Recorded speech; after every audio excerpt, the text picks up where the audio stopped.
What up, everyone? Welcome to the Smoking Tire Podcast. This episode is brought to you by Crown and Caliber. Listen, when you're buying a secondhand watch on the internet, there's the right way to do it, there's the wrong way to do it.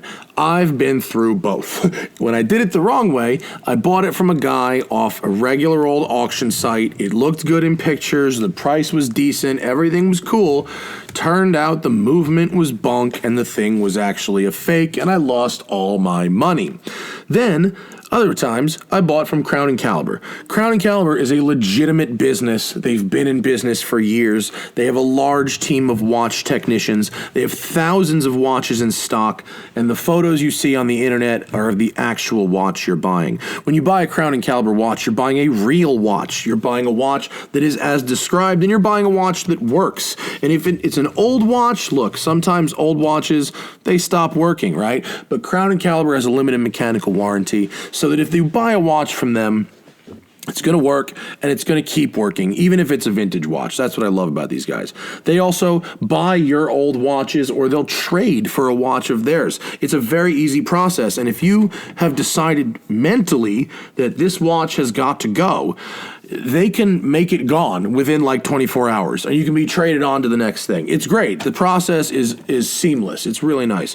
I've really appreciated them as a sponsor for the last 2.5 years now, and we've got a special offer for you. Use code TST175 at checkout. TST175 gets you $175 off your first watch at crownandcaliber.com. That's TST175 at crownandcaliber.com. Even though I currently own pretty much every watch I want to own, I still find myself browsing their new arrivals section in case something comes up and tickles my fancy. Use code TST175 at crownandcaliber.com. We're also brought to you by Autotempest.com. Listen, time is money. I know that as well as anybody because my entire career is based on booking out my time, and I have a very fixed amount of it.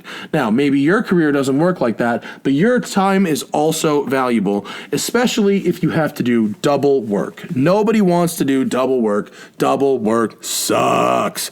Autotempest.com helps you search all the most popular, and some not even that popular, but certainly all the most popular, and then some, car listing sites, while only filling out that information, your search terms, one time. You don't have to retype it every single time. It searches all the top sites like Cars.com, Cars Soup, Cars Direct, compares with eBay Motors, compares with all of Craigslist nationally, Facebook Marketplace is in there. Autotempest.com searches all these places with just one set of search terms. They bring it all home for you. You know what I'm saying? Autotempest.com, they're good people. They don't want your money. You don't have to buy anything. All they want is to save you time. They just make it easy. The thing you were doing anyway, they make it easier for you. Check them out. Autotempest.com. We love them. All right, folks, on this episode of the show, Zack and I went to Tahiti last week. We sailed a yacht around Tahiti with our significant others and some other friends. Timmy was with us, and my brother-in-law and his wife was there, and we had the best time ever. So on this episode, we're probably not going to talk about cars, except maybe some of the cars we saw in Tahiti. But this is the Tahiti Yachting Cast, where we wrap up our what it was like to sail a yacht around Tahiti for a week. It's just me and Zack on the Smoking Tire Podcast. Hello, everybody.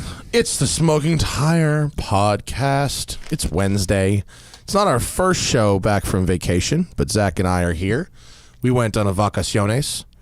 We went to Tahiti. It's the fucking shit. It's the best place. It's the shit. Strongly recommend. I really only want to answer super chat questions tonight about sailing in Tahiti. So tonight's probably not the night to ask what you can buy for $20,000. But can you turn up my headphones a little bit, Zack? Mm-hmm. And I got back. We got back on Sunday. A little more, Zack, and perfect. And fuck me, my Monday was difficult. I did the show with Sirio, and thank God for Sirio. Thank God this person who I'd never met before was as funny as Spike says he was, and he put on a fucking great show. And I texted him later. I had a shitstorm at the construction site that I come back to. We could talk about it later. I now know what the term "taking it in the front and the back" means. Literally. We could talk about it later, but I had a shitstorm at the construction site, had to record a podcast 10 a.m. Monday morning after getting back from vacation, and then immediately drive to Bill's to drive the Vonin aftermarket hybrid 911. So I had to and no one should feel bad for me, but I just want to explain. And Sirio, I apologized to him via text later that I was not at my best while producing the show, but I really enjoyed his company and I want him to come back and do it again. And it was a fucking amazing show. And he said, it's no worries. It's sometimes it's everyone's turn to drive the struggle bus. And he's like, I've been there. I get it. And so, that it bled over a little bit.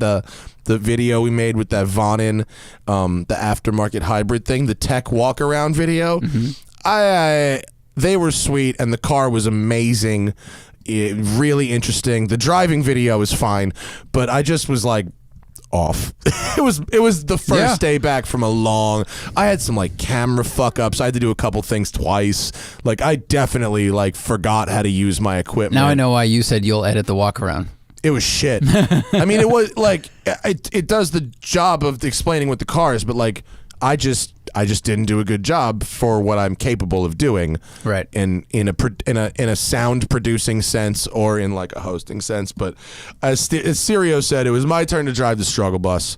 And if that's the balance, one day driving the struggle bus versus 7 days captaining a 45-foot fucking catamaran around Tahiti, well, that's just life, isn't it? 100% worth it. Woo! 100% worth it. Welcome back to work. Can I just recommend briefly that everybody go to Tahiti, but not at once, please. Space it out. Where do we even start with this trip? I don't know. It's one of the most beautiful places I've ever been. It lives up to all of the postcards, promo photos, any marketing you see. It doesn't. You get there and you're like, has this whole place been retouched in Photoshop? It's the definition of no filter. Mm-hmm. It's it's how is there no filter? What is the filter? You look at the colors of things and you go, I don't understand how the same water, we have ocean water here. Why do colors exist there that don't exist anywhere else? And it's just the most extraordinary palette of rich color. The entire ocean is 80 plus degrees there. Yeah. The whole ocean. Some of it's 90. Dude, some of it is a hot tub. It's hot. There were parts of the ocean, up that beach right there. There's parts of the ocean right near the beach where the water's very shallow, where the water's 95, maybe more than that degrees. Super hot. This picture Zack just pulled up just shows some layers. Three different distinct colors of ocean, none of which I thought existed in nature. All within before. A few thousand feet.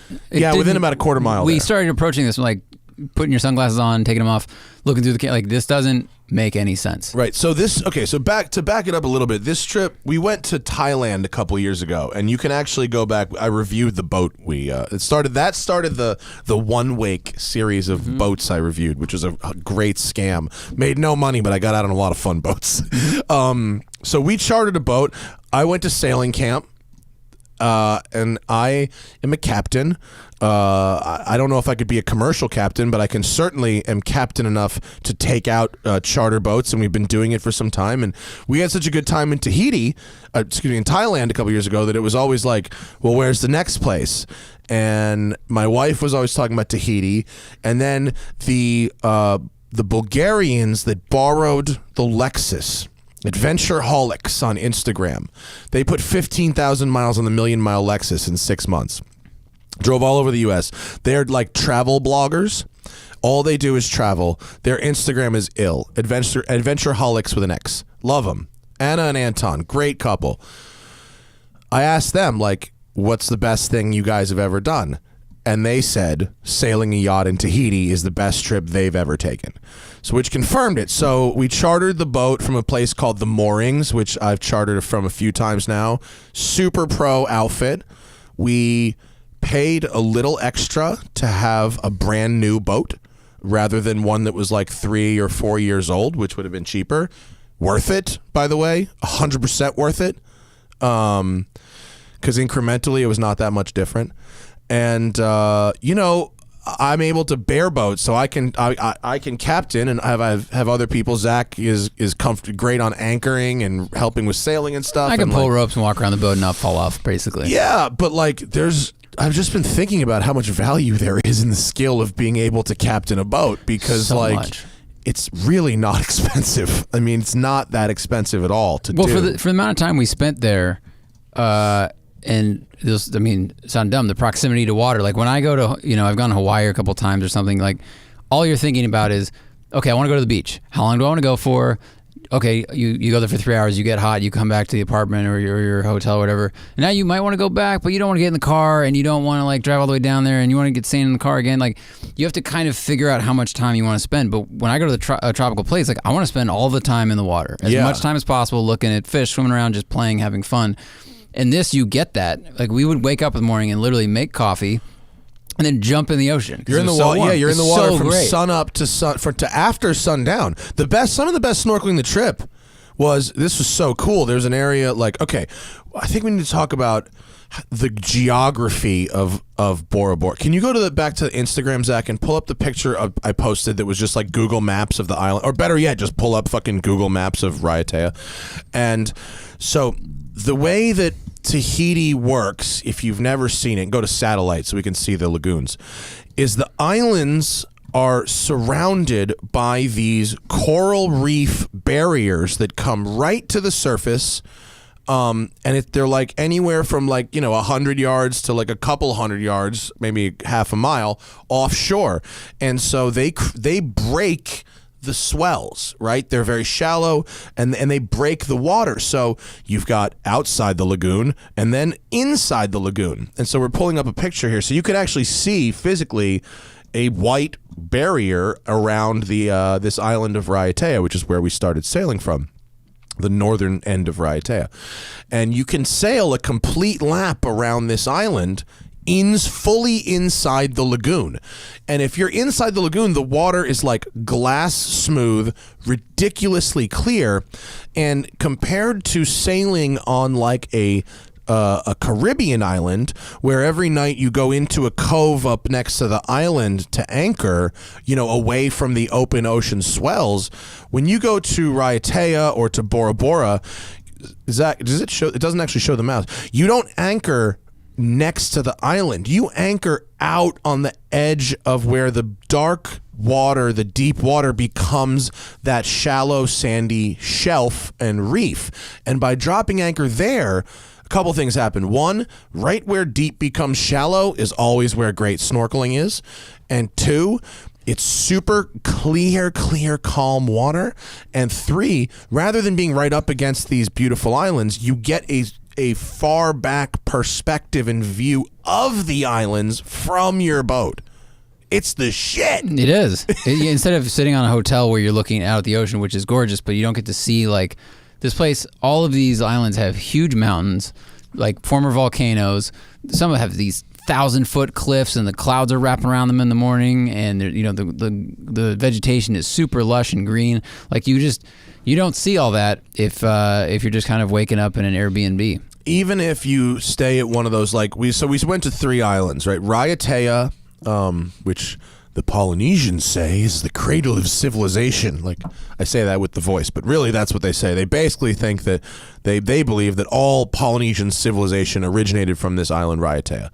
Raiatea shares a lagoon with another island called Taha'a, where they make vanilla and they make rum. Really good rum. Fucking dank rum. Really good. We bought some rum and really good vanilla. And so we made a figure 8 beginning at the north end of Raiatea, lapping around clockwise and then going counterclockwise around Taha'a. Now there's natural exits in the lagoon to go to the open ocean. So you then exit and we went to Bora Bora, which is probably the most famous of the Tahitian islands. Also, fucking totally lives up to its reputation. The guys on Taha'a are all like, no, this is the shit. Taha'a is the shit. Because there's too many tourists on Bora Bora. Too many is a very relative term. Very true. It wasn't the busy season. I bet if you go there in peak season, it probably it's is nuts. Yeah. But Bora Bora specifically, it's illegal to drop anchor in Bora Bora. You have to pick up an existing mooring ball, and that's to protect the reef and the shelf and all that. I think it's a good idea, actually. Totally. And there's a bit of a pay the piper scam involved to all of it, but it's fine. It's not that expensive. $30 a day. It's like a meter maid. You got to pay the guy. You got to pay. The guy just shows up. It's like he just shows up, and you just got to pay him. But I mean, hey, if you sail there in your own boat, $30. Totally. $30. So, but this in Bora Bora, compared to the other islands, the shelf is much more pronounced. It's much bigger, and the water is crazy clear. Like, you can even see in the Google Maps the different shades of blue, where the blue goes into the sand. And if you actually, so here's where all those, like 3D, yeah, buddy. I mean, there's a point where we were seeing 3 different kinds of like brilliant covered, just blues I'd never seen before. What was it, cerulean? Like one of them looked like oil painting, and it was behind dark blue, and then to our left was the light blue because the water was clear. To the right you had oil painting, to the left you had Pixar, and then in the middle, you know what Pixar. I mean? Exactly. It was like, you can't believe that's a naturally occurring color. Yeah. And even if you stay at one of those overwater bungalows, which did look incredibly dope, you were only getting one view there. Yeah. We had an overwater bungalow that we brought with us for $30. You know, we got their view for $30. Right. Not including the cost of the boat, of course. Speaking of which, we tried to dinghy into the Four Seasons. Oh yeah. Tim was with us as well. So it was me and Hannah, Zack and his girl Sarah, my brother-in-law John, Hannah's brother, and his wife Jillian, who was almost a professional level chef. Oh my God. He's a professional level chef basically, and cooked us great food. And then Timmy was there, flying solo, 7th wheel. But no, he had the best time ever. And Timmy really wanted to get a hat from the Four Seasons Bora Bora, which Zack has a Google image of right there. It's like those horseshoes. So we anchor in the only place on Bora Bora you're allowed to anchor, which is on the top left of your screen, folks. We then dinghy over to the Four Seasons, and we attempt to just roll up, because we're like, yo, it's a hotel. Like, if this was like the Four Seasons in Beverly Hills, you could just like walk in and go to the restaurant if you wanted to. Not so much in Bora Bora, as it turns out. We got stopped by jet ski security. Yeah. And they basically asked us our business, and we were told... After he finished his phone call. The guy rolled up, he put his foot on our boat and grabbed our rope and then stayed on the phone for like a solid minute. In French. To somebody in French. And they basically said, no, you may not come in. How dare you? The Four Seasons hotel, the privacy of our guests is absolutely paramount, and we couldn't possibly have people just coming in off of boats. That would be, in violation of our guests' privacy, which is absolute. Unless you'd like to buy $150 a person day pass, in which case, if you would, come on right in, pull up to the turn dock. Turn your camera phone on, hit record, absolutely. And speak to the hostess inside. Fucking yeah, they scam. wouldn't let us go on, and the guy called the front desk. They asked why we were there. We said we wanted to look around, and they put us on hold for a couple minutes and then said, it would be $150 a person. Yeah. So we turned around. But it's funny that they're, we're sitting there going, well, maybe there's famous people, maybe they're worried about paparazzi, and they're like, yeah, but for $150, that goes out the window. Yeah, exactly. It was all bullshit. But as you can see, zoom out on that map, Zap. The resorts, like those famous overwater resorts, quote, on Bora Bora, aren't really on Bora Bora. They're on the island that's out on the reef looking at Bora Bora, because Bora Bora is a ridiculously beautiful island. We have, you can go to our Google Photos. We have a nice digital photo album. I shot on a film camera. Yeah, I did. It's going to take 2 weeks to get those. I know the delayed gratification is exciting. It is. I don't even remember what's on that shit. I don't either. Shooting on a film camera And I'm not, yes, there's a hipster element to it. I wanted to like make film great again or whatever. I don't even want to take a Trumpism and put it on something else. But here's what's great about a film camera that I haven't experienced in such a long time. The mechanical shutter of a good, I have the Pentax K1000. Didn't you see my hipster picture? Mm-mm. There's a hipster picture if you scroll through there of me like posing off the back of the boat with like my camera draped around my neck. It's really super, super hipstery. No, it would have been hipster if you took a photo of the digital camera next to a watch, next to well, this is like basically a whiskey, it, but I'm wearing it. But you took the photo with your phone, which right. But and I'm sure you as a firearms enthusiast, Zach, can appreciate this. The shutter is much more like a gunfire than it is like an iPhone shutter. Yeah, totally. Much more. And also, when you click, there it is from the left. That's like, this is my travel photo. I never leave anywhere without my trusty Pentax K1000 and my Rolex Explorer 2 when watch. I'm contemplating my next move. Because Matt's looking off in the distance with a small smile, and he's got the lens cap off and just ready for when the I'm shot. deciding where the business should go next. With a linen shirt on. Yeah. But the real one is the shutter click clack is so spectacular, but also as soon as you hit that shutter, you go immediately back to life. It's not okay. Let me. Is that good? Is that good? How's my hair? Okay, no. Do it again. Okay. Let me bring up the highs. Let me do this. Let me get on Instagram. And you do 3 more minutes of shit. True. Fucking click clack. And now I'm back right here. Well, you also you can't take 10 photos, so if you're gonna take that moment out of the moment to take a photo, and like remove yourself from the experience, at least it's only to take the photo, and then you're not gonna sit there probably and rattle off 5 more because you don't know if it looked good or not. You're just gonna take it, assume it was good, assume you know what you're doing, and then continue like enjoying the moment. I took very few photos just because that's what I do for like all year long. So I just like to experience what we're experiencing and just look at it, and I'll forget it in 5 years because my memory's terrible. Yeah. But I mean, film definitely, it's obviously slows you down. You know what I mean? It takes you're manually doing your thing, and you gotta. I forgot so many times that I had to advance my fucking shot, like advance the roll. Holy shit! Why won't this thing click? Yeah, no, like I was clunky as fuck. I tried to rewind it the wrong direction without looking at the thing. Like it was rusty with the old film camera. That first roll might be a complete wash. Don't even know. I might be spending $12 to process a completely blank roll. That might happen. It'd be kind of funny, teachable moment. And luckily, if I did, I called it on the boat. I told several people that the first one might be complete fucking garbage. But so wait, what else are other things that about? Okay, here's the thing about Tahiti that is very interesting for me. Tahiti is French Polynesia, and the French comes out in really interesting ways because it's much more Polynesia than French. Yes, definitely. There's the full Polynesian tattoos. The people are very like Hawaiians, like the island overall look. And everyone's got fucking baguettes on the dashboard. Baguettes run that economy. I think after eating a bunch of edibles and drinking a bunch of vanilla rum one night, we half wrote a Guy Ritchie heist movie involving baguettes taken from Bora Bora. Baguette Mafia. Like there's so many baguettes everywhere, and they were good. They're very good. It was the only. I think it was the only part of French cuisine I saw.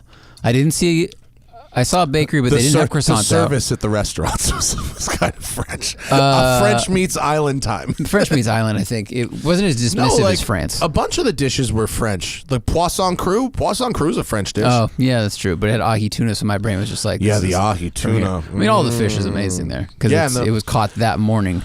What was so interesting also, I mean, you're in the middle of the Pacific Ocean, so there's so much fish always going by, and they don't really restrict the fishing that much. There weren't any real protected waters in terms of fishing. I ate parrotfish, which that came out of the lagoon.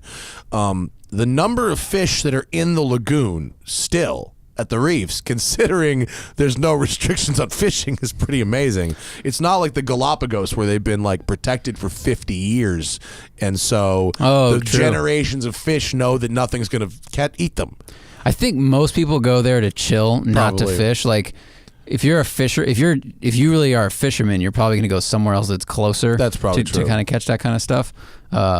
I don't know how the industry works, but I think considering they don't restrict the fishing, I like to make wild assumptions. It's an awful lot of fish. It was great. Totally. It was amazing. And really good my brother-in-law likes surfing. He surfed a spot called Miri Miri there, and said it was one of the greatest waves he had ever surfed. Dude, gnarly though. It's shallow. Like I drove him out there on the dinghy, and it was shallow, and if you fall, it's everything I've read about surfing magazines as a kid. Like, you're getting cut up. You know, the deepest it is 3 feet. He's a super good experienced surfer, and it seemed very dangerous. It was on the east side of Raiatea, but fucking the boat was awesome.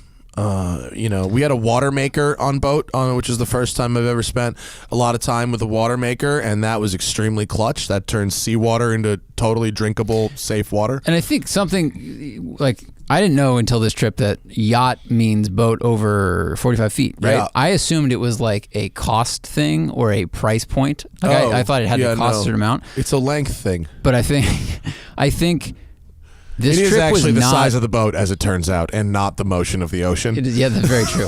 But this trip was not expensive, and I don't mean like not expensive compared to other vacations I've taken, which are not many. This was less. It was less expensive than going to Burning Man. Like, once we were there, the boat holds 8 people at least, and if you divide it among those people, you are paying less money than you would spend staying a week for a hotel, and you get to move around all the time. Yeah, you can park on any of the islands for free, pretty much. Yeah, except for Bora Bora, but all the other ones you can dock for free, moor for free, go in and see town. Like, you can do all the land stuff and then go to the next one that afternoon because they're pretty close. Like, you could motor sail to the next thing.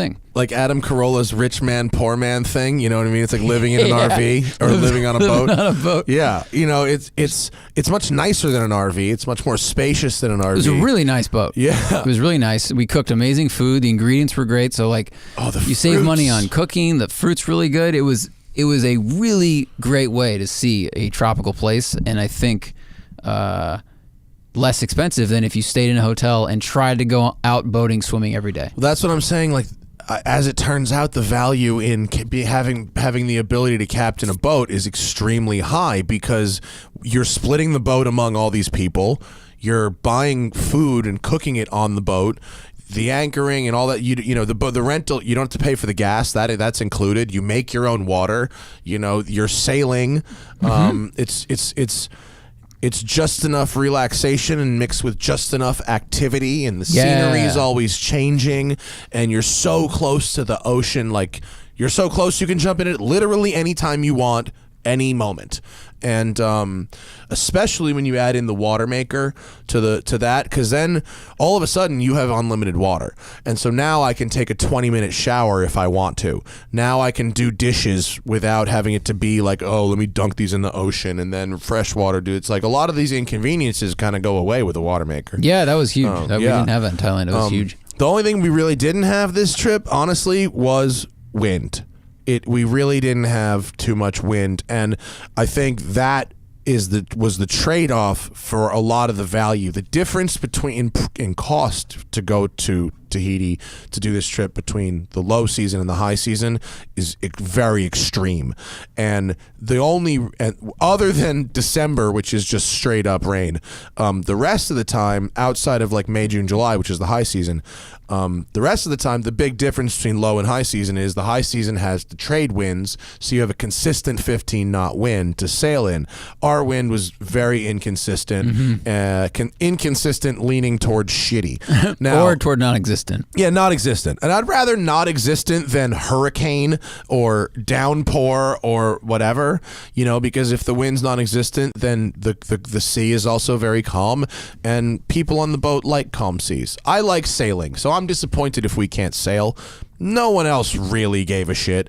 And no, I was bummed because it's I think it's annoying it's annoying to go there to do that activity and it doesn't present itself. That's true. And also traveling under motor when you know like you could be traveling basically silently, and I think using the energy of the wind is really, really cool. Like I don't want to sleep in really rocky seas because if I may get seasick. I didn't, but if we were, the last day when we came in over those rollers, if we were anchored and it was like that all night, like that would be pretty rough. Yeah. But if it was any of the other conditions we saw, it's totally fine. Yeah, it's just it was a little disappointing to not have wind, but like even as a sailor, like the things we saw and the weather we had and the conditions of the water and the sea life and everything else about it, I'll take light wind. You know what I mean? If that's the thing, everything else was like, and on a catamaran, like catamarans are really meant for living on. They don't sail very well. They're nice to sail. I mean, sailing is great. I always prefer to sail, but they're not great sailing boats. They're, they just. You're not crossing the ocean in that thing. Well, someone did. Did I tell you about them? Did you see them? There was when we came back to the dock. Tim and I were just walking around the dock looking at boats like you do, and we came around to another boat that was not exactly like ours, but it was the same as the one we took to Thailand last year or 2 years ago. So it was the 48. Okay. And they were, oh hey, did you just get back from a charter? Yeah, we had a great time. Whatever, it was cool. I was like, where did you guys just come on charter? And they're like, oh no, we're transporters. This was a couple like late 60s, maybe early 70s. Oh no, we're boat transporters. Oh cool. We just came in from the Caribbean. Whoa. On this, and I was like, the Caribbean to Tahiti. I go, okay, and they go, yeah, we only really made one stop, Panama City, to go through the canal. Right. And then I go, all right, and how about the canal to Tahiti? They go 34 days open ocean. So they exit Panama, they sail away from Central America. Within about 2 hours, they don't see land anymore, and then they have to hit Tahiti, and they don't see shit for 34 days. Jeez. What do you talk about? That marriage is going to make it, I think. I mean, they're already 70, do you but think that's once they leave leave the coast of Central America, they just take their clothes off and then don't put clothes on again for a month? Yeah, probably. Or most of them. I mean, but they said the wind was terrible, and so they had to motor a lot. And I was like, do you have enough fuel? And they were like, we anticipated it. So they had like, sitting on the dock were 3 55-gallon drums. They had extra drums of diesel. Yikes. Yeah. Jeez, that would make it because these really boats boring motor at and worrying. 8 knots. They don't motor. They're not fast under motor. 34 days of like motoring. Days. I mean, the motors are pretty quiet, but they're not that quiet. Yeah. Look, this is so far, by the way, that I had to zoom out to see the planet. On Google Earth, I was zoomed out pretty far, and I still couldn't see both the Caribbean and Tahiti. That is nuts. Respect. Respect. Yeah.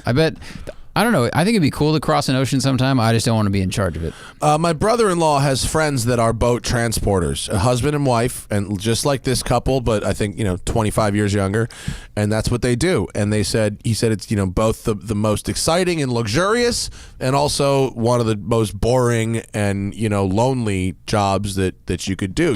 Because for a lot of the time, that person's mega yacht is actually your mega yacht. Right. They're not there. You're sleeping in, you're sleeping in the master. You know what I mean? You're enjoying the trappings of that yacht.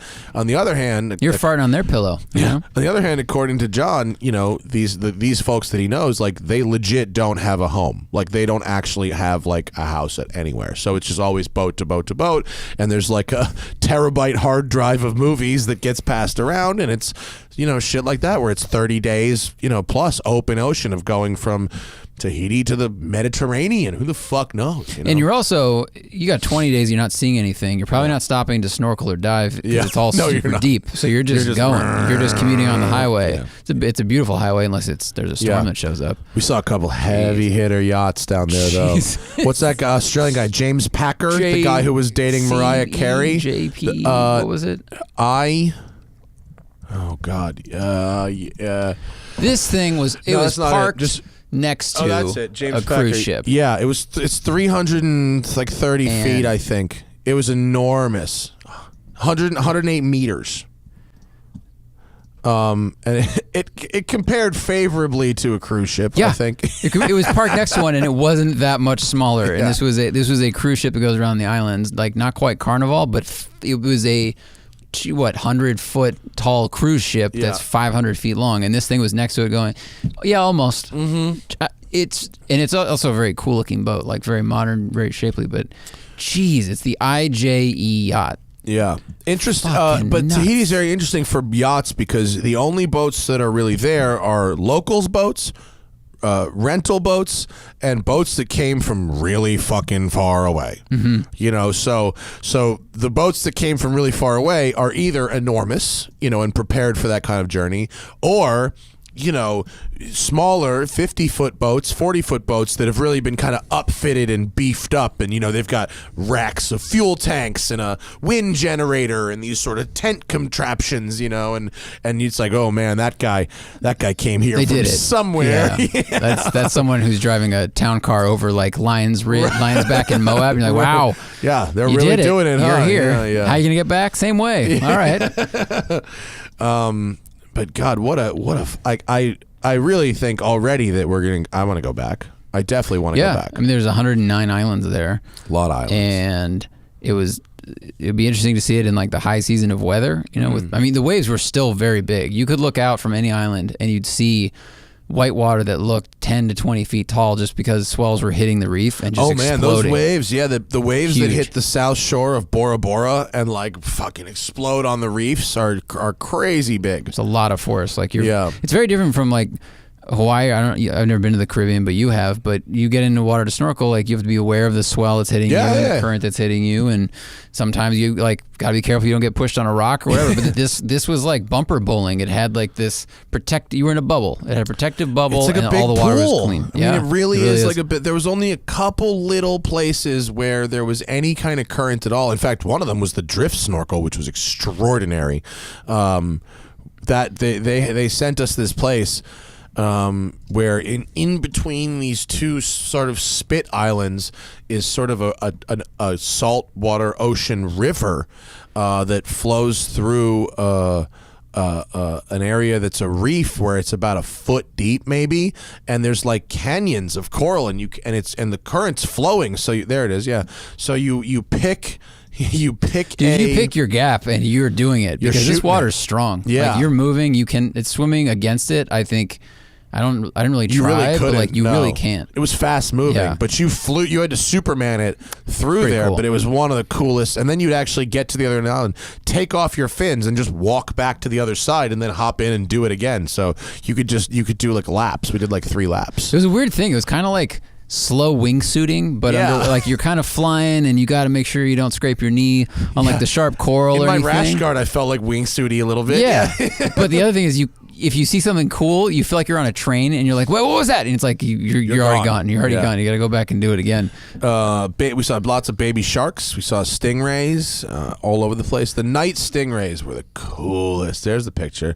So on the shelf, there's these like worms that come out of the sand, and the stingrays eat them. And if you turn on the underwater lights at night, it confuses the worms into thinking it's daylight, and they come out, and just fleets of stingrays come and like swarm. And so one of the best snorkels I've like ever done was just like hop off the back of the boat, like middle of the night, lights on, like just sitting there. You just hold on to the boat, didn't even eat fins. Just stare down and like watch them eat, basically. Dozens of stingrays and sharks and all kinds of cool stuff. It was awesome. Black tip reef sharks are really, they're totally harmless to humans, but they look like sharks. Yeah. You know what I mean? It's exactly what you think of when you think shark. Looks like sharks with none of the danger. Nurse sharks aren't dangerous either, but they don't really look dangerous. They look like big catfish kind of, but like reef shark looks shark. Total shark shape. Yeah, they look baby very fast. reef sharks are super cute. They are. When I first heard there were sharks in the water, I was freaked out because I thought they were big. And then later on in the daytime, we saw the baby shark that was like a foot long. Yeah. And you could have probably grabbed it. Yeah. But I still was like, their teeth could still take your finger off. But they don't. Black Black tips don't. They're chill as fuck. Why do you think they've just been around enough people? Or they're just not an aggressive people are just species? Usually bigger than them, and they're always around reefs, which is where people are, and they eat little things. They're not. It's not. The big like, sharks live in the deep water because they need to eat the big things. Yeah, that's where the big great ahi whites live. eat seals. Yeah, or like elephant seals, weigh 1,000 pounds. Reef sharks eat like little fish. They don't. So that's the shit. It was very cool. It was fucking so cool. You gotta be careful. You gotta be careful with stingrays. Obviously, R.I.P. Steve Irwin. But don't. When we were snorkeling above them, they were like at least 10 feet below us, and we just didn't go down there. Well, yeah, I mean that was the best part of this water was so clear that you could light it from a boat, and read the texture. I don't think this photo really does it total justice. Those were very hard photos to get, those night photos. They were, because it was so cool. It was like this blue light that threw. It just cast shadows across, so you look down through the water. It looked like the moon. It was cool. Photos. I'm such a fan of. Oh, that looks like video. Is that video of stingrays? It's not vertical video. The camera phone got really confused because the underwater lights are like, are they UV or what are they? Like they're purple. I think they're might be like black light. Like black lights, right? Like the camera would freak out. I have a black light wedding ring, and it was making them go crazy. Oh, there you go. Yeah. It was very weird. The camera phone was not happy when. Yeah, it'll be interesting to see if my film camera worked out or not. But, I just. God, I want to go back there immediately. Yeah, I know. So dope. Going back to work this week was so hard. Going back to work, we have one of the greatest jobs you could have, and going back to work was so terrible. We spent a week just like staring at the ocean. Your brain just totally just releases the steam of the year. Or staring at the stars. The stars were ridiculous. Insane. One of the best stargazing experiences ever. Multiple nights in a row, and because we had a new moon, we got lucky. There was no moon for like 4 days, so it was just dark as fuck. And we had like 5 banger sunsets that would be like sunset of the year in LA, a place known for sunsets. And we had discussions of which one was the best, even though. I mean, there was every night was a ridiculous one, and then you get it's tropical, so you get your 30 minutes a day of rain, which was always fun. Oh, there's a sunset over. This was my favorite. That one was a good one. Oh, that photo's me. I was I'm coming back from getting a film photo of the boat. With that from the dinghy. That was a good one. That was a fucking amazing sunset. That one went on for like an hour and a half too, and I got to grill meats during that sunset. I was off the back of the boat, straight grilling chicken right there. Is this a big photo? Where was that 2-mast boat that was next to us? That's right. It's coming up. Yeah, that boat was called Marie, and it was 180-foot 2-masted sailboat. Vintage style, but the masts were all carbon fiber. Oh, super, super cool. And chartered for $210,000 a week. Jeez. Was the rate. Fuck. It's based out of Tahiti, but it was very good looking. Yeah, no, amazing stuff, dude. I mean, it's not as expensive, depending on where you're listening to this from, is 8-hour flight direct from Los Angeles. So you basically fly over Hawaii and continue for 2 more hours. It's really not a bad flight. No. If you came from Europe, it'd be very far. But my flight continued. My flight went from Papayete, Tahiti to LA and continued to Charles de Gaulle. Like half the people on it were going to France. I mean, that makes sense, but man, that is far. That's a long way, and that's the fastest way. 8 hours to LA and then 14 more to Charles de Gaulle. But I think what we've taken away from Thailand in this is just if you have friends and one of them has a captain's license or should get one, like get as many friends as you need to make it affordable and just get a catamaran somewhere in the world because they rent them all over the place and there's beautiful water all over the place, and just try to do a trip like that. I think it'll be more fun and more affordable than people would think, depending on the season. And also for me, like especially before going to Thailand last time, like the biggest thing was like, well, how the fuck do I know where to go? How do I know where to anchor? How do I know anything? I'm going to literally like a country that doesn't speak the language. I don't know. I've never been there. I don't know anything. And so I did a lot of like pre-research before Thailand. Turns out unnecessary. They do a pretty detailed map briefing, and you have good electronics on the boat, and you before when you arrive and you get on your yacht, you sit down with the organizers, the people at the moorings, and they go, okay, what would you like to do? And we said, well, we'd like to snorkel. My brother-in-law wants to surf. I'm here to fuck. I'm here to fuck, boys. I forgot we were talking about Thailand. That sounded way creepier. No, in Tahiti also, and you want to do this and this and this, and so you make a plan that you can deviate from if you want, and so then it becomes a little more comfortable, and you're not really getting lost, and you understand. Don't anchor here. It's like a driver training. Like you go to driving school, the first 3 hours you're in a classroom. Yeah, and they kind of go over it with you, and then they kind of send you out there on the track. Yeah, exactly. And there's a lot of ways. Don't get me wrong. Like it's intimidating. Like. Even if you're pretty experienced, like there's a lot of ways you can fuck up. There's so many ways to damage this boat. Oh, that's your picture from Bora Bora. Pull that up. That's what I'm talking about. I mean, that's no filter. That's just straight Bora Bora love. That's the lagoon. I mean, It's just amazing. And like, there's a lot of ways you can fuck up, but if you don't have an ego about it, you're much less likely to fuck up. Yeah, it's like be careful. It's not a thing where you just kind of go for it because this thing weighs thousands of pounds and it's expensive and it's big and boats keep moving after you pull the throttle back, like all that stuff. Don't be that guy. You don't want to be that fucking guy. Let's talk to the people. What do they got? And if we also, I don't know, do we want to talk? We can talk about the Vonnen hybrid thing if we want as well. If we want to get some cars in there. How was it? I mean, once cool. I saw that, I was very curious. First, and then we'll go to the people. So the Vonnen, I met with these guys at Bill's, and they brought their car. It was a 2013 Carrera non-S, a base 991 Carrera with PDK. And they have a thing called Shadow Drive, which is an aftermarket hybrid system. Very interesting stuff, right? A lot of people will cry foul here and go, "What? No, the purity, but the purity." Don't worry about the purity. It's there. Okay, so here's what it's an electric motor / generator that replaces the flywheel. Now in Porsche, both automatic and manual cars have a flywheel, although they're not the same flywheel, but they can replace either. It can go in a manual car, automatic car. This thing can go in any Porsche sports car 2009 or up. Boxster, Cayman, Turbo, GT3, doesn't matter. Any of them. They put the electric motor, replaces the flywheel and the starter motor.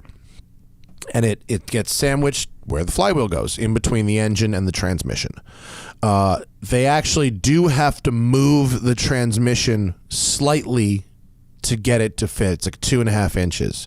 But because of like CV boots and axles, like it's fine. Then they put a motor... Well, that probably actually improves the weight balance a little bit, doesn't it? Does it move it forward? Maybe very slightly. Okay. It's not significant. But, I mean, it might be significant if you have instruments to corner balance it, but it's not really significant. Okay. The motor controller unit then goes on the rear deck lid, so basically right on top of the engine. It's visible through the window. And then you have in the frunk, the bottom of the frunk, you've got the batteries, some cooling stuff, some other control units, some computers. So the weight is the net weight gain. So you lose your big 12-volt starter battery. You lose the starter motor. You put back in a small, like lithium lightweight battery, super lightweight battery. And the net gain is a plus 170 pounds. Distributed, though. Distributed between the flywheel, the thing, throughout the car. And that is a completely self-contained unit that operates independently of the car. The car doesn't even know it's there. It doesn't change. It doesn't interact with the ECU of the car at all, although it does intake information from the CAN bus. Like the Vonnen system knows what your throttle position is and your braking position and your steering angle, right? Or your various telemetries that it pulls from the CAN bus. Wow. But it doesn't actually talk to the CAN bus. The car doesn't know it's there. Which makes the programming of it simpler. And it doesn't mess with the computer as much. Well, I don't know if simpler is the right word, but it makes the programming of it more universal. Okay. And it means it doesn't affect emissions negatively. It doesn't affect the tune of the car. You don't have a check engine light on. Your air conditioning still works. Yeah, right. You're not touching any of that shit. Right. You don't touch the engine at all. And so for all of that, you get a plus 150 plus 150. And if you put that in, it's got 3 modes like regular, sport, and kill. If you put it in kill, the battery's not very big. It's a small battery. It's not designed in the way that a full-on EV battery would be designed, because it never moves the car under just battery power. You can't do that. It's only a power adder, and they have no regard for some range or efficiency. It's all about how fast you can charge it in and how fast you can discharge it out. Like a capacitor or something. Right. It acts a little more like a capacitor. I didn't ask them why they didn't just use capacitors. Why, you know what I mean? But I'm not that great with the electrical jargon. Yeah, I don't know. Someone who's an electrical engineer will comment on why, because that's, yeah. But anyway, it's not a big battery. It's a 1 kilowatt hour battery. Small, but the motor is 110 kilowatt motor, and a Taycan's like an 800 kilowatt hour battery, right? Yeah, it's no, that's not right. I think a Taycan's like 90 kilowatt hour battery. Okay, like a Tesla P90, P100 is like, that's the I think that's kilowatt hours. So, but this battery is not big, but it's designed to charge out and charge in very fast, right? So whenever it's, the engine's always spinning, so the flywheel's always spinning, right? So whenever it's not outputting, it's generating, always. Okay. Right? You follow? Yeah. Engine's running, yeah. Thing is turning. So either it's making power or it's filling, or if the thing is full, So if you put it in kill mode, you'll go through the battery in a standing half mile, 20 seconds. So, okay. But you drive it for like 5 more minutes and it charges right back up. Okay. If you're driving in the canyons, like I made a video in the canyons with the car where I ran Cold Canyon and then up Payuma and then back down Payuma and back down Cold Canyon. It's like a 16-minute drive maybe. And I went through about 45% of battery. Wow, okay. And I did not keep driving afterwards. You don't plug it in. It's self-contained. You don't have to plug it in. So if I had driven for another 5 more minutes, it probably would have just charged it back up if I drove like a regular human being. Can you feel, I guess it'd be hard to say, or maybe if you change the settings, can you feel the regen at all? Like, yes. Does it, okay. When you get off the gas, there isn't a braking regen. It's not like a Tesla in... you can't one pedal. You can't one pedal. But when you hit the brakes, there is definitely regenerative braking force applied in conjunction with the regular car's brakes. Interesting. So it senses you hitting the brake, and then it grabs the energy by, it increases resistance. Wow. Interesting. Yes. Does it make the brake pedal feel weird? Does it make it more difficult to brake? It definitely is noticeable. Does it make it feel weird? No. It's like you have your brakes, and then there's more brakes. And it's like when you hit the regular brakes hard, you can feel the car giving you more brakes, but at the rear. Okay, so you only feel the rear. Well, it's rear-wheel drive. Yeah, You're an all-wheel drive car. Maybe it's different. Yeah, good point. So the net was I drove a 2013 Carrera that made 500 horsepower and like 450 torque at the rear, out of the rear wheel. So I did a launch. I did a fucking fat ass smoky launch all the way through first gear. This thing is it's hot. It's good. And then of course there's a way to turn it off. So I drove for like a while with it on, and then I turned it off, and it's like oh, I see. Wow. There's no torque. The torque's gone. And so it's $75,000 right now. Even the people who build it, they're like, yeah, we know. But it's really expensive to make, it was very expensive to develop this product. It's a product designed for expensive cars. You have to buy expensive cars to develop, etc. And if you break stuff, it's really expensive, and on and on. They know it's expensive. They're in the early adopter phase, but people are getting them. And it works on all cars. So their ideal demo platform is this Carrera because it's got no torque, and so it's very noticeable when you drive it with it on and then turn it off.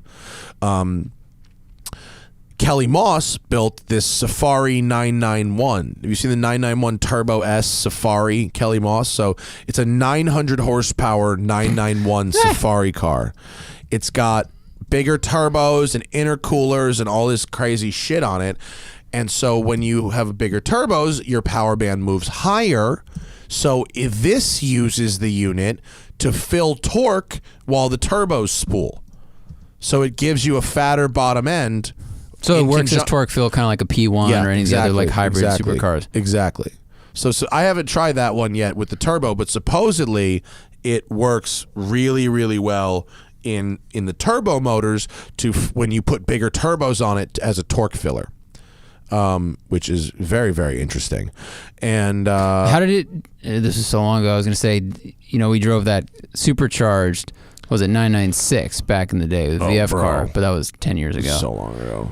It doesn't change the character of the car really at all. You hear when it comes on, you hear a very slight electronic noise. Okay. It's not electric motor noise. You hear a slight flow of current. Do you feel the power everywhere? Do you feel it at I guess it's electric. The so faster it's you go, the less you feel it. Because it's probably so instantaneous down low, and it's torquey because it's electric. And then, right. Okay. The higher up the power band you get, the more the engine power overtakes it, and it peters out. Right. And in this Carrera, it was immensely noticeable below 4,000 RPM, and it dropped off how much you would notice it the higher up the power band you got. But I didn't really feel the weight. I mean, I think you'd have to drive a stock car in this totally back to back to feel the weight difference. I do think it's pretty cool tech. It was pretty it's badass. Really clever to sandwich it right in there, and if it's pretty seamless with like the ECU, it's pretty cool. I mean, I really think it would be great on turbo cars, and I also think it would be great on something like a GT3, because a GT3 is a car where you don't want to modify the engine of a GT3. That's like one of the greatest engines. Like other than like maybe changing the exhaust or something like that, like you're not going to like start fucking around with a GT3 motor, but maybe you want to try and add some horsepower to your GT3 without altering its character in any way. You can have a nice torque fill at the bottom and really, I think, that would change its character a little bit if you had a much torquier bottom end in that kind of engine. It wouldn't. Right, I know what you mean. I know what you mean. That'd be very interesting. Yeah, it'd be interesting to see what the take rate is on this. It's really cool. I saw it at Rennsport, I think, like whatever that was, 2 years ago. Yeah. I think they had one out there, and I was like, that's pretty clever. Like, it's a pretty interesting idea. It's pretty cool.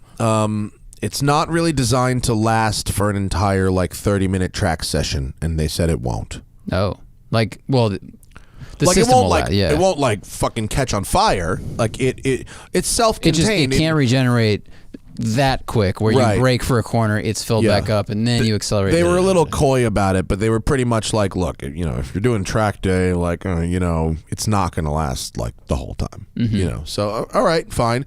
And they also said, they understand how expensive it is, and that they think that either through ultimate volume of sales, either through a big investor or through this sort of semi-mythical cheaper battery technology that always is around the corner and never seems to show up.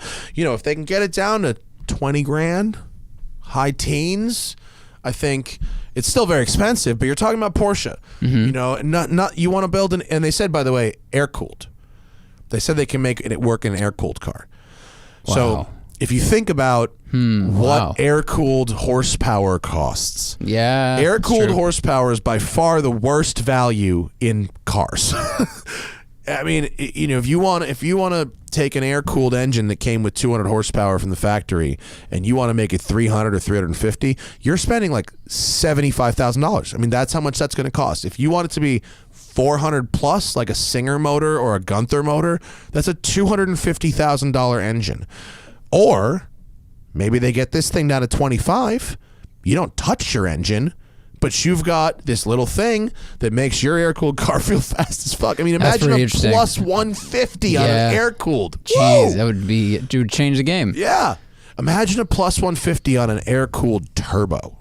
Imagine you had the torque fill on that on a fucking 930. That'd be the jam. Yeah, and it would kind of.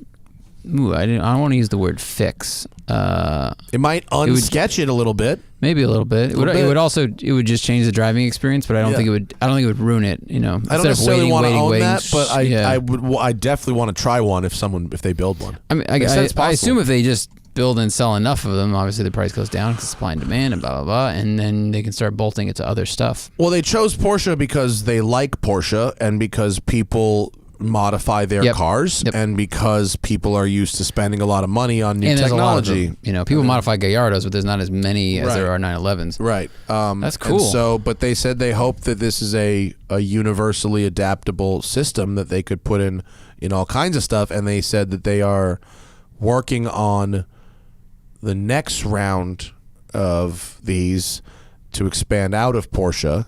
Because like I said, this covers all 09 and up Porsche sports cars. Wow. Cayman, Boxster, 911, all variants. Ooh. So that's a lot it's actually. Yeah, it's a bunch. The value isn't, putting in a base Boxster obviously is not where the value is, but there's maybe value somewhere else. But if they could expand, we had some off the record discussions about possible other platforms, some of which sounded incredibly interesting and appealing. So I think it's really cool that there are just companies doing this kind of stuff with this new technology. We're on this possible new frontier of electrification and all that. And I've driven those Tesla swap cars, and you've driven stuff like this. And it's just cool that people are, instead of everyone just going, oh, I don't like it going this direction, I wish it wasn't, people are going, well, what can we do with that? Yeah. And then they can find some really cool shit to do. And I think the most impressive thing about this kit, it was seamlessly integrated. I mean, you don't, other than you see that thing that looks like a stereo amp. That's the motor controller. You see that on the back deck.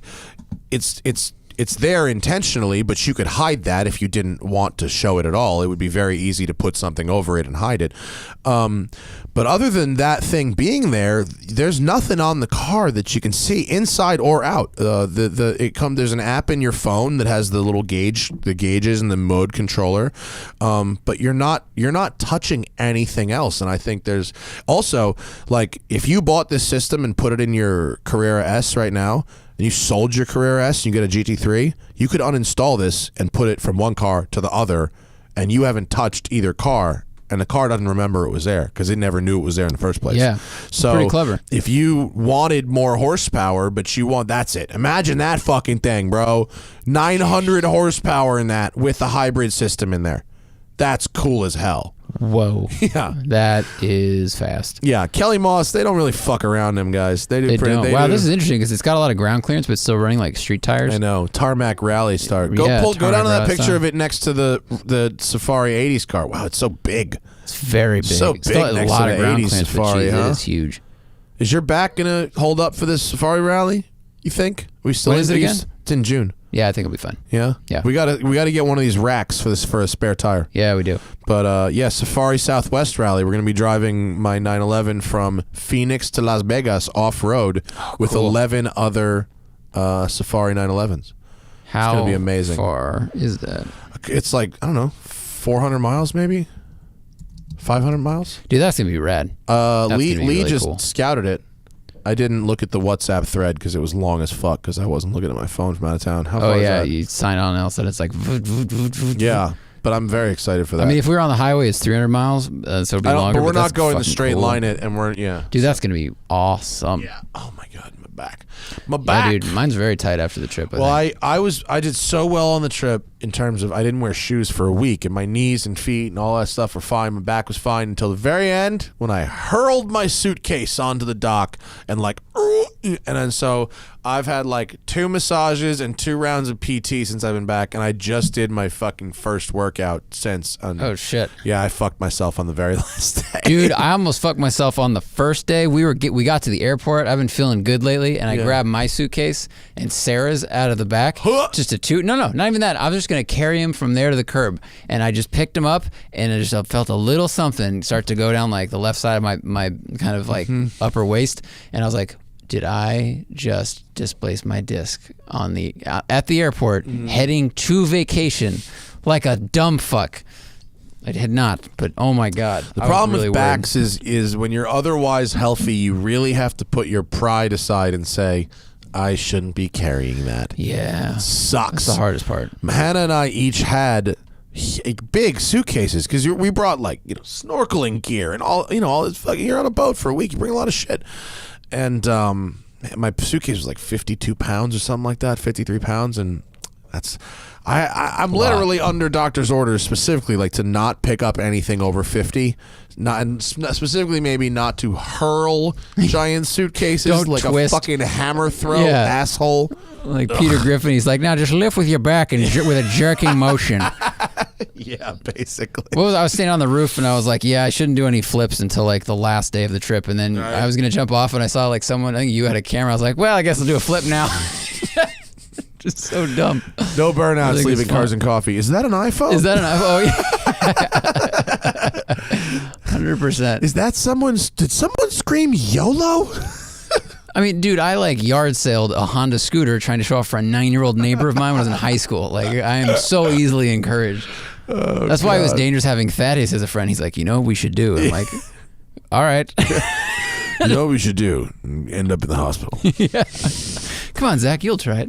Let's see what the people have to say. I'm in a funky angle today. I can't read. I guess talking about hybrid 911s is better than talking about Tahiti because our retention went up during that 20-minute bit. Quite a bit. I hate when he does this. I have to find the page again. You broke it? No, sometimes it just decides to stop showing the questions. It sounds like you broke page.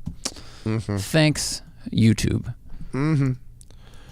Thanks to the YouTubes. Anyway, shout out to the Moorings. They didn't buy a shout out. We paid retail, but they were really nice. They put up with us. Shout out to the guy that my brother-in-law was able to buy weed from in 0.4 seconds in Tahiti. The very first person we met in Tahiti. So and the weed was totally decent. It was nice. Shout out to that kitten I met at the rum distillery. I made a friend. You met a bunch of kittens out there. Made a bunch of kitten friends. Drunk kittens, alcoholic kittens, hanging out at the rum distillery. They know what's up. Moving to Taha'a and opening a rum distillery seems like an awful, relaxing way to live.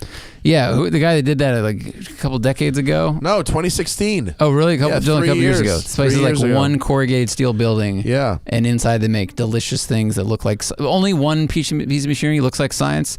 The rest looks like... Well, they have a giant copper pot still that's beautiful. That's beautiful.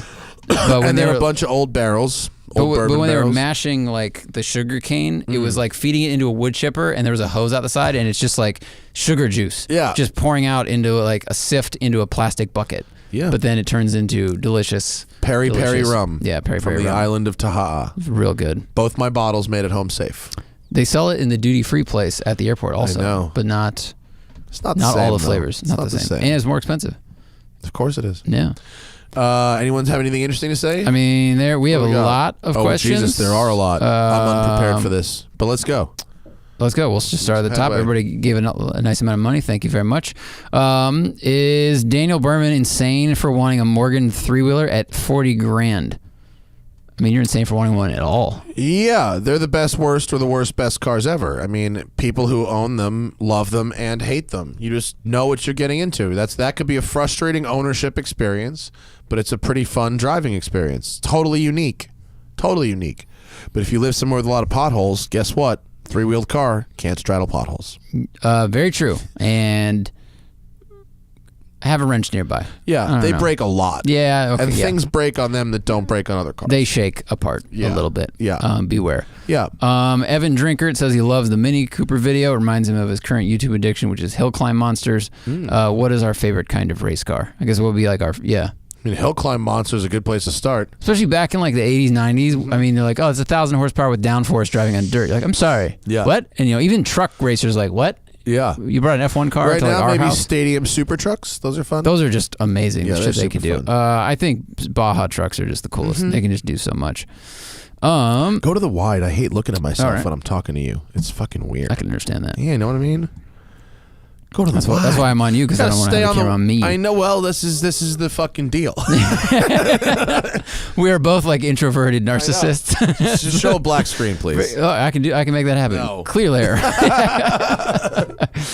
All right. Why do you think there are so many contemporary racing drivers with big personalities or interest in car culture? Surprised there aren't more Lee Keens. I think he meant. I'm saying, why aren't there? He said are, but maybe he means are not. Well, Yeah. I mean, Yeah. There's a reason that Top Gear had a character called the Stig, and it was because they thought the racing drivers shouldn't talk. And sometimes racing drivers aren't. Just because you race cars doesn't mean you're anything else besides someone who races cars. It doesn't make you necessarily interesting or entertaining. You know what I mean? Yeah, it's true. It's funny where people like they want something more. They're like, I love you for this thing you do. You're the best race car driver in the world. Do you also tell great jokes? Yeah. Because I hope so, because in my mind, you're the greatest human being that's ever walked the lane. It's like, Yeah. no, I focused on this for 40 years. I mean, if you want to be a super successful racing driver, you either have to have a good personality because you need to get sponsorships and moog with the fans and have a social media presence, or you have to be so good that doesn't matter. And so, Well, I think it attracts. There's people that have the personality.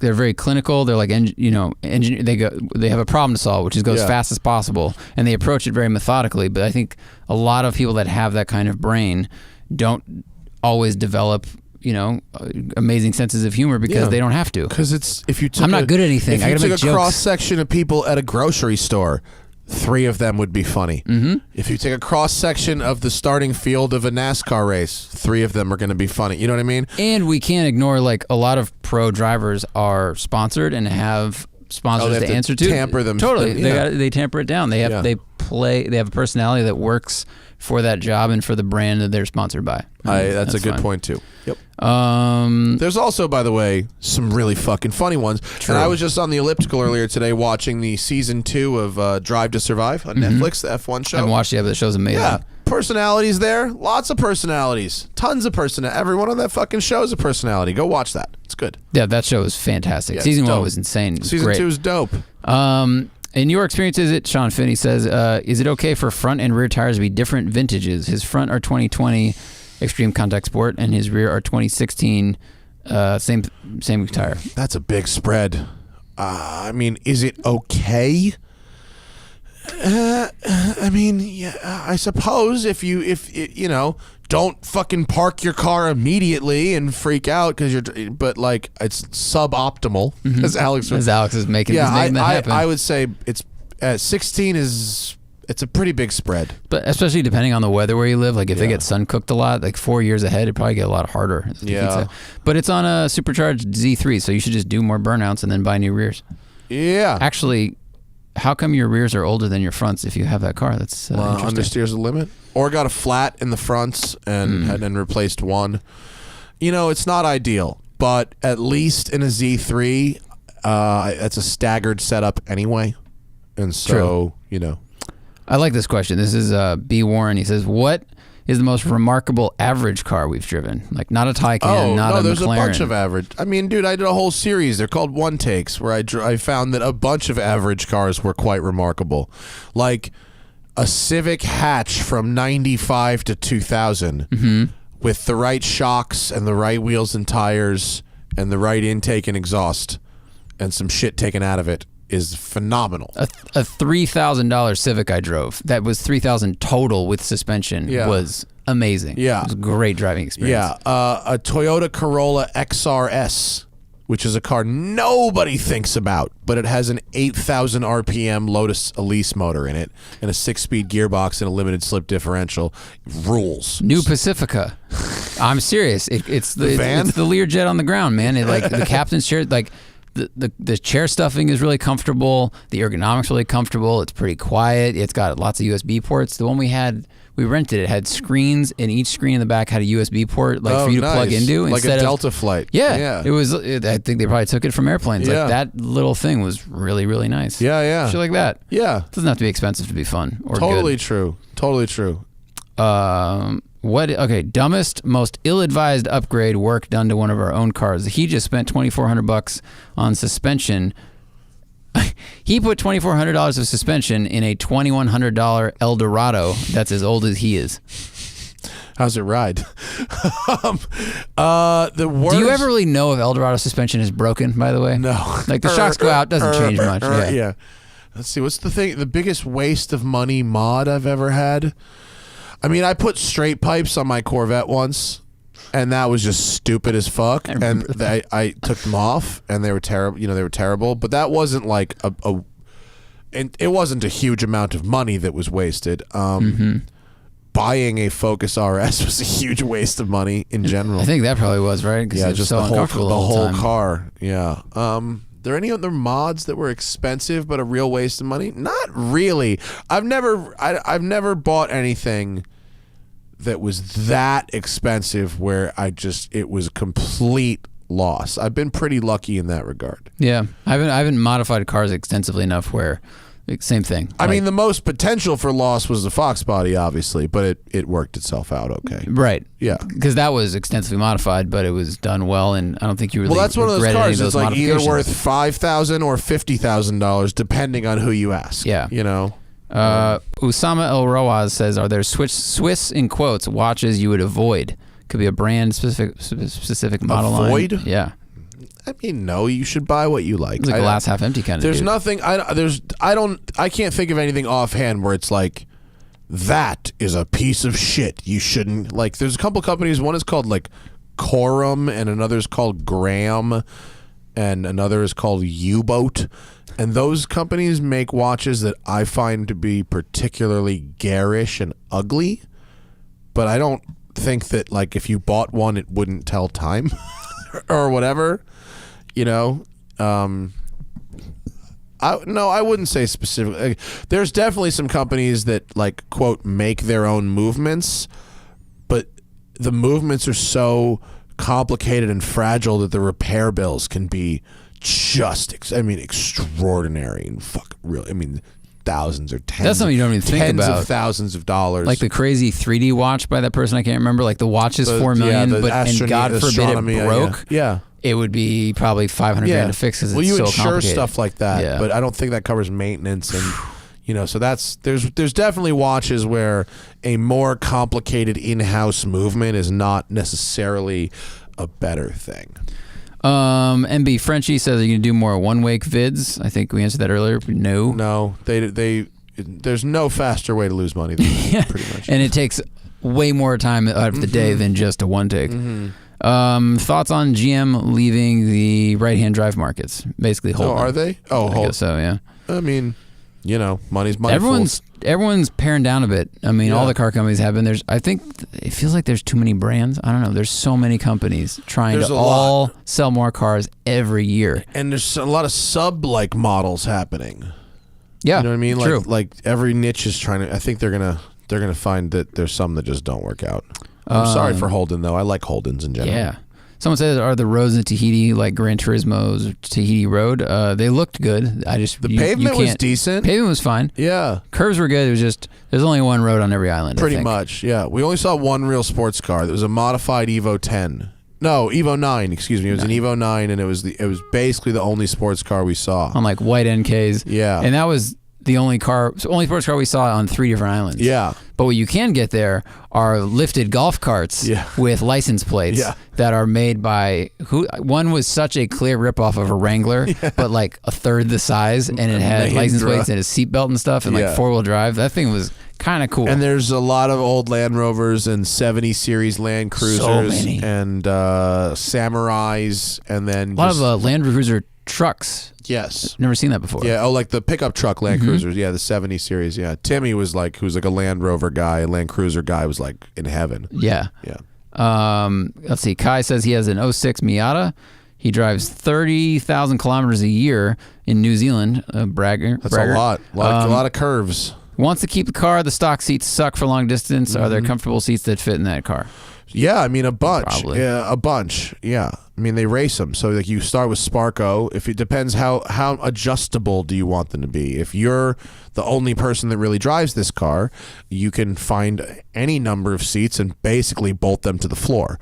The slider rails are going to add height, which you probably possibly don't want. So. Yeah, I mean, I like this. I've had good luck with Sparcos, the Evo 2 Plus something or other. Recaros are always good. Recaros are always good, but they're expensive. Yeah. You know, I wouldn't cheap out on a seat. That's the thing. Especially if you drive 30,000 miles a year. That's a lot. Well, especially if you're in a little car and you might get hit, you know, you can die. You know, you could be paralyzed if you get a cheap seat that breaks in an accident. So like, you go, oh my God, this Recaro seat is $1,200. It's like, yeah, but Recaro gives a shit if you die. That's something I didn't know about until recently, but like the seat is so important. And this is years ago.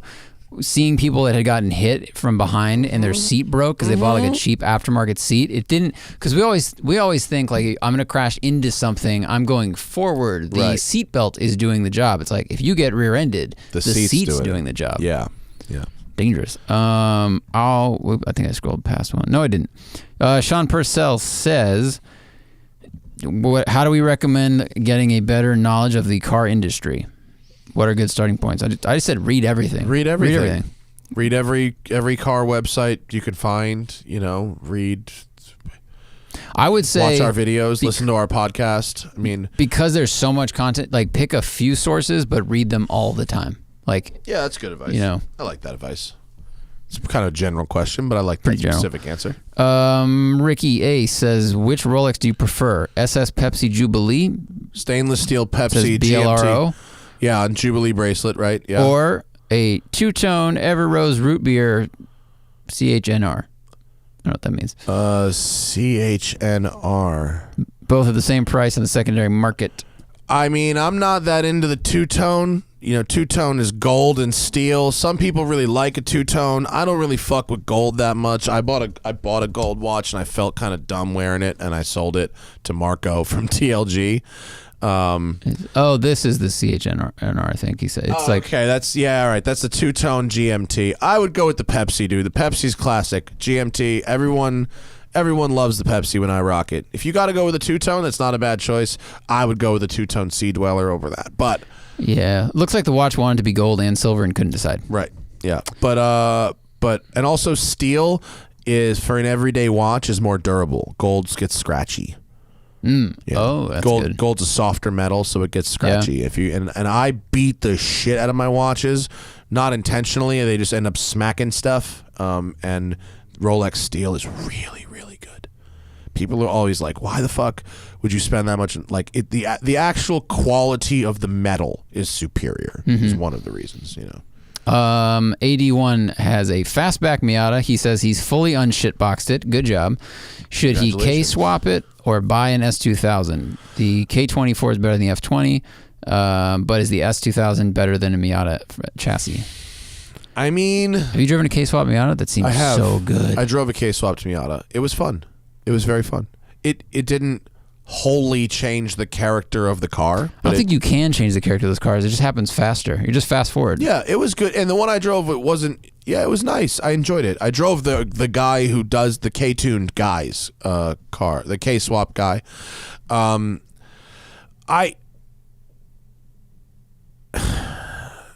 wouldn't trade a Miata for an S2000.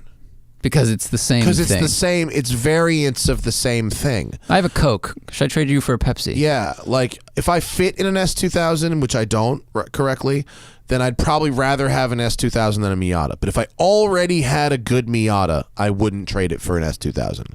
If I had a Miata that I liked and was good, but I wanted the next thing, I'd find a way to get into a Boxster or a Cayman. That's what I would do.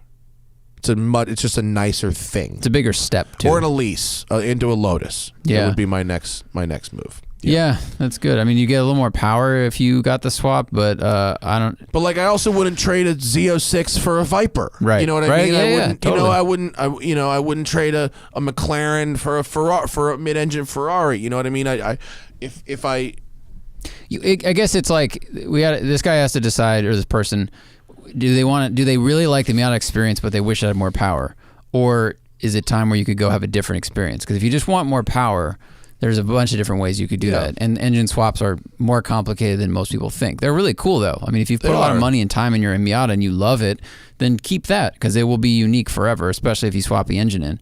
But if you just want another fast convertible, best car's buy one that's you already can drive done. right now. Right. And an S2000 you can buy now because it would be put together by Honda instead of by you. Yep.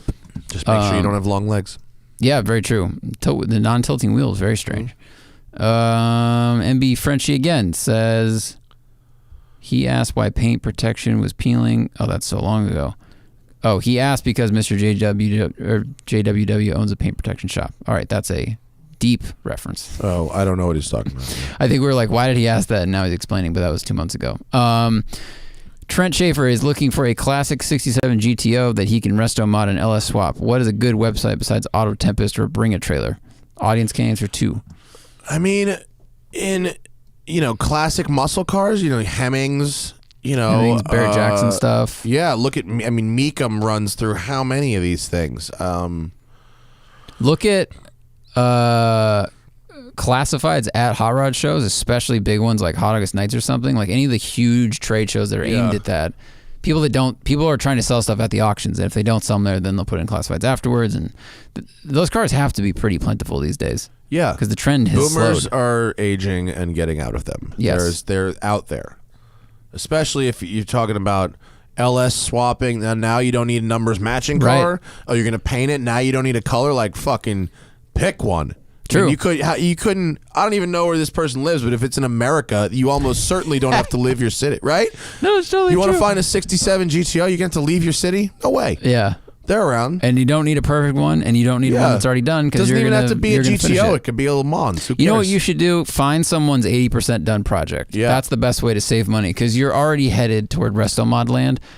Or find go to one that Meekum someone's and already find built. one that's got like ugly wheels or an interior you don't like, Right. or where you know what I mean. Find one that's like ugly for a reason, but that's fixable. You know what I mean? There's a lot of value in someone's like project that looked really cool 5 years ago. Yeah. You know what I mean? Yeah, totally. Absolutely. That's the best advice. Yeah. Zach Trump with 2 Ps. Thanks for your donation. He says, thanks for answering my questions. Here's some Countach exercise gas day money. I take your gasoline money and I burns it. I burn it. I'm going to light your money on fire. 12 cylinders at a time. Big Johnson Bike says his dad loves sailing. He hates it. He used to be a racer. Oh, his dad used to be a racer, but he got old. Could your taste be changing with age like I think is happening with him? P.S. His MT82 transmission never grinds second. I guess you got the good one. I guess so. Inconsistency is the problem with that transmission. I mean, my taste changing. Like, what do you mean that I love sailing? I wish I was sailing. I don't. If he got the impression that I was glad we weren't sailing in Thailand and that I'm older and I'm glad we weren't sailing for some reason, that's incorrect. I wish we were sailing. I wonder if he's saying maybe his dad used to be a race driver and got old and now we're off and now he's in this like. We've moved on to slower activities. Oh, I could sail a boat before I could drive a car. I learned to sail when I was 10. I've always loved sailing. I used to race little sailboats and I used to race big sailboats as part of a team. Like, yeah, no, sailing fucking rules. I definitely have aged into appreciating it because when I was a teenager, I was on them and I was just bored because I wanted to go fast or jump off a thing or whatever. Fast dinghy sailing is fun though. Like I didn't know that lasers, existed. Yeah, that's fun. That's a Northeast thing. That's why. Ours was like get on the boat and stay warm and don't fall off and get seasick and then just go see Santa Cruz again. That from, was the water. me fishing. When people took me fishing, it was basically that. It was like 4 a.m. and cold. And I never said yes to that. I was never that into fishing, but no, I like sailing. And if you're in LA, if anyone out there is in LA and has a boat and they race on those Wednesday night races in LA, and you need a grinder, or crew, or anything like that, or just ballast weight, hit me up. I want to come race with you. Good idea. I'd love to race boats. Mike Davis says he's thinking about getting a cool JDM sedan. 1, is it hard to register and insure? And 2, is it hard to get parts and have someone work on it? It depends on how off in the weeds your definition of cool is and where you're located and more. If you're in California, JDM is difficult. There's the bar and carb and all that stuff. If you're in one of the other 49 states, it is not a problem. I recommend buying from one of the importers. I just saw our friend Sean Morris from Top Rank today, and buy something that's already in the States that you could test drive and that you can have inspected if you want. I have now owned 2 JDM cars, and I've not really found it to be a problem getting them worked on or getting parts. It's been okay. If you get a weird JDM car, like Skylines are easy to get parts. Delicas I found are pretty easy to get parts. 240SXs and RX-7s and right-hand drive versions of stuff that we got here, easy. But if you start going into like the Ciferos and like the really oddball sedans that like the enthusiasts aren't even really buying, it might be a challenge. What was the thing with your R32? The air conditioning was like... It broke and they couldn't fix it. They just were like, I don't even know where to start. Like, they're like, we can build you a 1,000 horsepower engine if you want, but we don't know where to get the parts for this. So my advice for R30, I just heard that like Nismo is making spare parts for R32s. I don't know if they're making air conditioning, but if air conditioning is important, make sure the car you buy has working air conditioning now. I think they probably saw how much money the Germans made off of Porsche Classic, BMW. They still all produce and sell parts for a lot of money. Totally. All right, that's good. Yeah. But if you want like a R33, GTST sedan, 4-door Skylines rule. They drive nice. They're beautifully made. They sold a lot of them. They're cheap because the enthusiasts don't give a shit. They all want GTRs, and they're plentiful, and you can get a lot of parts for them pretty easily. I bet the parts supply will continue to increase in America because more and more cars are becoming available because of the 25-year rule. Dude, because of the internet and a global supply chain. I mean, I was talking to Sean today, and he was saying that customers will occasionally bitch at him because they've got to get a part from Japan or something. And he's like, man, I order parts from Japan all the time. Like, they show up faster than the parts from New York. Like, what's the big fucking deal? And also, you can get them now from Japan. Like 10, 20 years ago, it was like you couldn't even find them. Totally. Nick Albo says, I have better posture, man. Fuck. What is the best $1,500 fun manual beater for LI? I don't know what Long LI Island. is. Oh. One with some suspension travel. One that has the club. Bro, $1,500, if it fucking runs and has decent tires and decent shocks, and maybe it's lightweight with a manual transmission, Yeah. Old Hondas, old Corollas, old Japanese things that you can just hammer on. Old Japanese. That's the best thing. Yeah. We answered this question. What size is the boat? The boat was a 45-foot catamaran that had a 22-foot beam width. Yeah. Jeremy Land says, what do we think about the Bring a Trailer 240Z that went for $300,000? I didn't really understand that one. I'm not a specialist of 240Zs or even really a connoisseur of. I think was it particularly low mileage and original and have all the paperwork and the original bill of sale and the receipt and what the fuck was it about? I mean, why? I don't know why it was so far outside. I mean, it looks like a very nice car. I just don't know. I mean, there's always going to be one. I don't think this means that all 240Zs are immediately worth a ton of money. Wow, it has 21,000 miles on it. That's why. When was the last time you saw a 20,000 mile 240Z? I mean, I can't recall ever seeing one with mileage that low. So that's why. How often do you see that? Yeah. Datsun dealer owned it, drove it, gave it to his kid. It's just in really good shape. Yeah. And if a dealer owned it and gave it to his kid, has it ever been registered? That's the thing. What if it's driven for a while? Right, but if it's driven by a dealer, they didn't have to register it. It might be like a zero owner car or something. If it's never been registered and sold as a zero owner car, you could be the first owner of this thing.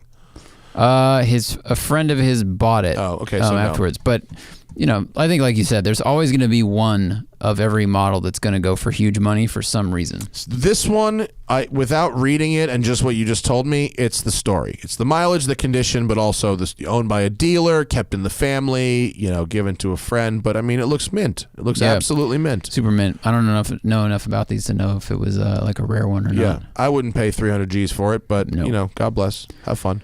Someone asked if I have thoughts on an LS swap Volvo 240. One take. Yeah, I mean, you should yes, drive that. I would drive it. Yeah. Where is it? Bring it to California. I need more information. Yeah, thesmokingtire@gmail.com, but only if you're in LA or could get here. Yeah.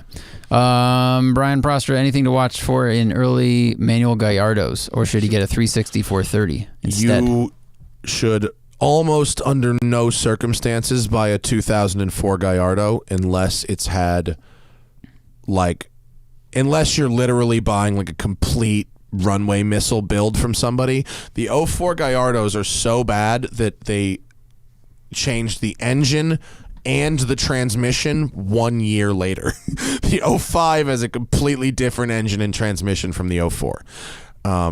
They're not good. And I don't recommend them. Now, asterisk, 04 manuals are better than 04 autos. The clutches last longer, but they are not good.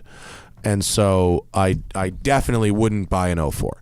Now, a 360 versus a Gallardo, I have a lot of seat time in both of those cars, mainly because that was the bulk of the Gotham Dream Cars fleet when I was there. At the time, I thought the Gallardo was the better car, and it was faster. This is 05 and up, mind you. In hindsight, which would I rather own now? A 360, absolutely. Especially a late 360 and 04, like with challenge grills. I would really like to own that. It wasn't that fast then, and it still wouldn't feel that fast now, but it was a lovely thing to use. Gallardo just felt so heavy, and I know it was heavier, but it felt like it. I think newer cars you don't feel the all drive system as much, and back then you definitely did. Yeah. We'll try and rip through some of these. Did we go surfing? No, but I did not go people did. surfing. People did. We did not. Yeah. I was not trying to relearn surfing over a professionals coral reef. Only in Tahiti for surfing, for sure. Opinions on F-13 640i's. He wants a big coupe. Nope. Unspecial. 6 Series are ugly. Unspecial. I mean, even the M's are only medium special. The regular non-M's are just like bleh. Yeah, I think they're easily forgotten. There's too much competition in space. Gave us money or tacos. Chris Jordan. I'm just going to say that. I'm not going to say anything after that. He'll know why. He just said he just wants to hear his name. Okay. This guy's excited for electric power in long travel off-road game. I think that could be cool. It would be cool. We just need weight to come down a lot in the batteries because the power, like the density of gasoline the power density of gasoline is much higher than electricity, and so these guys are trying to get those trucks as light as possible. Make you feel less awkward. Thank you for that removal of awkwardness by changing that shot. Electric cars making cool noises, a good idea. I mean, yeah. Well, I was hanging out with the guys from Lotus today. They were in town, and they brought this dude. I think his name was Patrick, and he's a music producer, and he is designing the sound for the Avaya electric hypercar thing they're doing. And I was like, what's it going to sound like? He's like, what do you want it to sound like? And I was like, Angry Jetsons, duh. And he was like, okay, well, we can make it sound like that, or we can make it sound like Senna's Formula One car or whatever. And I was like, I don't know, let me choose or whatever the fuck. I don't know. So there's something they're considering. I mean, the choosing thing is interesting. We've all talked about that a lot. Like, what if you could make an electric car sound like XYZ? Mm-hmm. And I think when people read that, they go, well, it wouldn't be true to the power plant, But I bet if you put someone in that seat and they started moving as fast as those things move and hearing sounds they liked, I bet they just come around and start to smile. I think it would be cool. Yeah, like the Taycan sounds cool. It sounds like Angry Jetsons. It sounds cool, yeah. And you're like, it's manufactured, but you don't care for that long. I don't know, it was weird. I turned it off and then turned it back on. Yeah. Because it was pleasant. Yeah. It's kind of a weird question. Someone bought a 1 year only F-Type coupe rear-wheel drive, and his neighbor's been stopping by to look at it all the time. He said, have you ever had an unexpected reaction like that from a neighbor? I mean, you have your Countach fan. Oh, the homeless guy? Yeah, there's a homeless guy that really likes my Lamborghini, and and I'm fine. I'm fine with him stopping by to look at it once in a while. He intimidates my wife a little bit, and that's unsettling. But yeah, I definitely have a neighbor in Venice that really appreciates the garage. Someone asked, these are like the last two. The El Dorado guy followed up. He said it's still creaks and clunks are gone, but now it doesn't try to change lanes. It still feels broken. We were right. I mean, it should feel a little bit broken. It's an old Cadillac. It should feel mildly. It felt broken when it was new. Yeah, it just floated. It felt like a waterbed. And someone asked why a girl died with a roll cage. Do you know this story? I don't know this story. Is that the young racing driver girl? I think. Yes. I think she was a racing driver. I think Randy was her coach. Popst was her coach. I think she was out of Atlanta, maybe, or something. I can't remember her name, but if I recall, she definitely did die. And if I recall, she died in a relatively minor car accident, but one where she was driving a fully caged car on the street without a helmet. And she died from her head hitting the cage. Oh, we talked about that. I hope that is accurate enough. I didn't follow the actual story in detail. I hope that's accurate enough to... Uh-oh. Wheel of Death? Wheel of Death, and I can't click on any of the tabs. Oh, no. Are we recording backup? Oh, how about that? Well, amazingly... Okay, so get this. All right, well, fucking let it roll, I guess. Well, so what happened, I mean, I'm sure people have figured this out by now, is that our computer is totally frozen. Can't do anything. I don't really know where to go from here, but but apparently we're still transmitting. And so, yeah, we're talking about what we're going to do after this. And, it is what it is. That's really... It's pretty funny and very strange. You can log into a different computer and end the stream. All right, well, I guess that's our show then. That's with a surprise twist ending of what the fuckingness. And for our video crowd, I wonder Zack will find a creative way to make that shit happen, huh? Okay.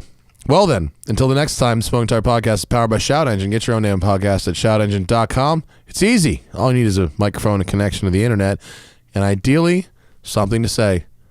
We still streaming? Still going? Wow, without our own knowledge. All right. Well, that's our show, folks. Good night, everybody. Bye.